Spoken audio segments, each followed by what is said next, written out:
జీర్ణకోశ సంబంధమైన సమస్యల్ని పరిష్కరించడానికి, ఆహారాలు పొలవకుండా త్వరగా అరిగేటట్టు చేయడానికి తమలపాకు అద్భుతంగా ఉపయోగపడుతుంది. ఈ రహస్యాన్ని తెలుసుకుని విందు భోజనాలు చేసినప్పుడు, ఫంక్షన్స్ అప్పుడు కూడా మనకి తాంబూలం భోజనానంతరం సమర్పించేవాళ్ళు పూర్వం రోజుల నుంచి ఆచారంలో. తమలపాకులు ఉండే కెమికల్ కాంపౌండ్స్ ముఖ్యంగా ఏం చేస్తాయంటే లాలాజల గ్రంథుల్ని స్టిమ్యులేట్ చేసి ఎక్కువ లాలాజలాన్ని ఉత్పత్తి అయ్యేటట్టు చేస్తాయి అన్నమాట.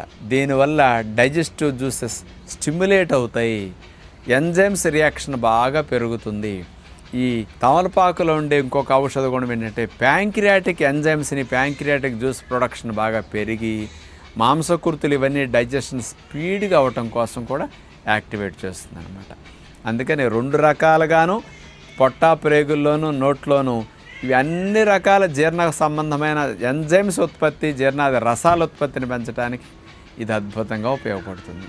అందుకని ఇండైజెషన్ సంబంధమైన సమస్యలు